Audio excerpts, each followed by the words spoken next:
Malam ini di Istana Wilmer aksi yang sangat megah. Tuan Jackson Wilmer yang belum terlalu tua menghembuskan asap cerutunya. Dari balkon, dia bisa menyaksikan sekitaran kebun indah di sekitar istananya. Ketika menghisap dan menghembuskan asap cerutunya, biasanya dia akan lebih anak dalam berpikir. Aselin Wilmer berdiri dan meluaskan pandangannya ke bawah, kemudian berkata, "Papa, aku tidak menemukan pria muda yang cerdas, tampan, kaya layaknya Marvin dari keluarga Rat. Papa sudah tahu bahwa dia baru saja membeli Oxy L dengan uangnya sendiri dan lunas, tanpa mencicil dan mengambil pinjaman di bank. Dia juga bilang bahwa bahkan pria sekelas Raymond Harvard juga belum tentu bisa mengeluarkan uang 200 miliar dolar dalam waktu 1 hari. Kemudian, dia terus memberikan sanjungan terhadap Marvin. Dia sangat layak masuk ke keluarga Wilmer, Papa," ujarnya sangat yakin. Tuan Jackson Wilmer terus menikmati cerutunya. Setelah itu dia bertanya, "Kau tidak peduli dengan statusnya sebagai mantan napi, putriku?" "Aku tidak peduli dengan statusnya. Lagi pula, dia hanya dituduh, dan kemungkinan besar, sesuai dengan info yang beredar, bahwa yang menuduhnya adalah Raymond dan Russell Winston." Tuan Jackson Wilmer sedikit lagi setara dengan Warren Harvard dari segi apapun, namun kurangnya adalah putrinya Aselin Wilmer masih belum menemukan pria tajir saja. Jika sudah, keluarga Wilmer akan berada di atas keluarga Harvard, terutama dalam perkara bisnis dan kekayaan. Alasan kenapa keluarga Wilmer tidak bisa melampaui keluarga Harvard yang jelas dari dulu hingga saat ini, bisnis dari keluarga Wilmer dibatasi oleh regulasi dari pemerintah. Secara keseluruhan, bisnis mereka berada di luar ibu kota Glorystone, yakni kota-kota kecil dan pedesaan. Khusus untuk migas, mereka dibatasi tidak lebih dari 1/4 dari kebutuhan masyarakat ibu kota Glorystone. Oleh karena itu, jika hanya mengacu pada ibu kota saja, jelas mereka kalah dari Harvard. Namun, kalau dilihat dari keseluruhan dari semua wilayah yang ada di Chemisland, mereka masih bisa bersaing. Untuk kembali bisa bersaing dengan Harvard, bahkan mereka harus menjual aksi AL. Alasannya bisnis energi tidak akan pernah bisa menyaingi Harvard.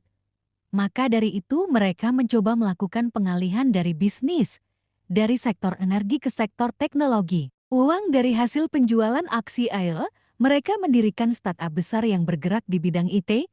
Nantinya aksi Nano akan menjadi perusahaan teknologi terbesar di Chemisland, dengan harapan bisa menggeser kekuasaan Harvard di negeri ini. Namun, usaha mereka masih belum cukup. Harvard masih terlalu besar. Jika mereka mampu kolaps dengan keluarga yang sangat kaya dan bisa dikatakan setara dengan mereka, tentu kekuasaan Harvard pasti akan segera tergeser.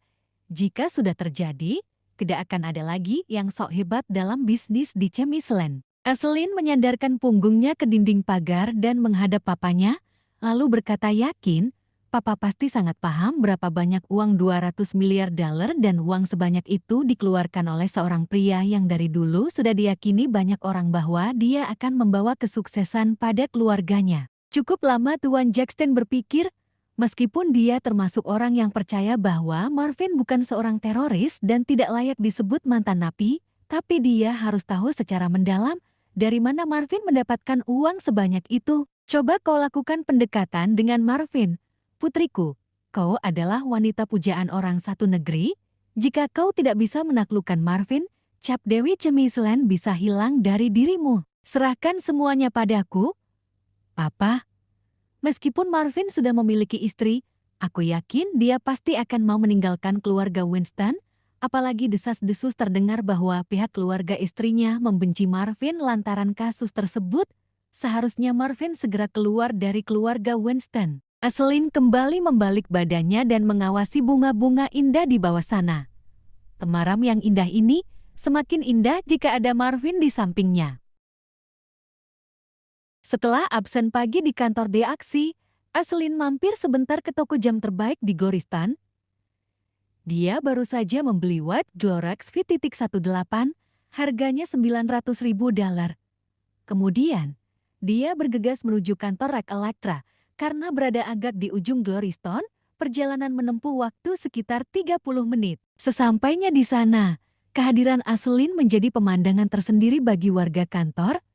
Dia menjadi pusat perhatian karena sangat identik dengan tinggi badan 175 dan memiliki tubuh ramping nan bohai.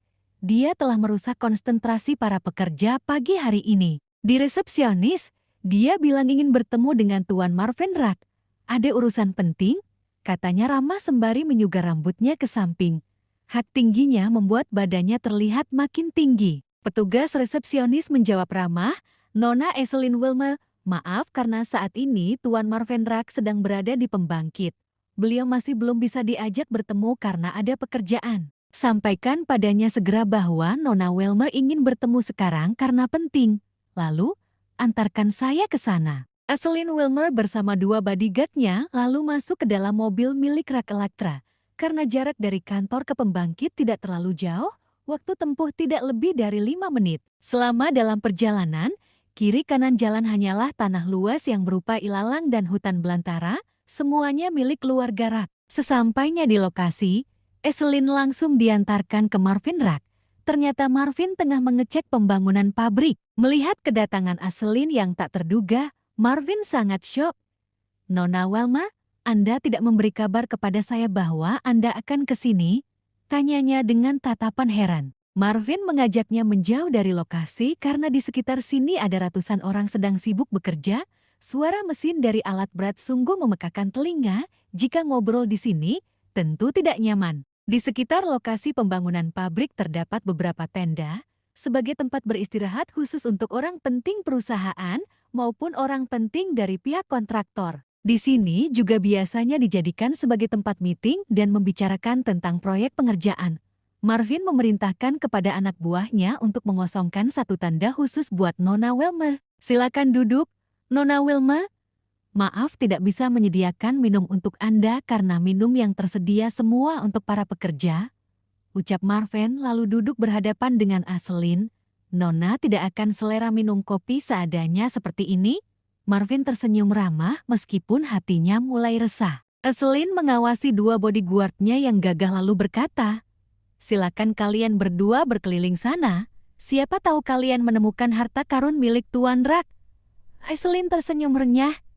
Dia ingin agar bisa menikmati obrolan ini hanya berdua dengan Marvin tanpa ada satupun orang yang mengganggu. Kemudian dia menatap Marvin lekat-lekat dengan pandangan kagum, lalu berkata, Wet Glorax V.18 spesial buat Tuan Rack, terimalah.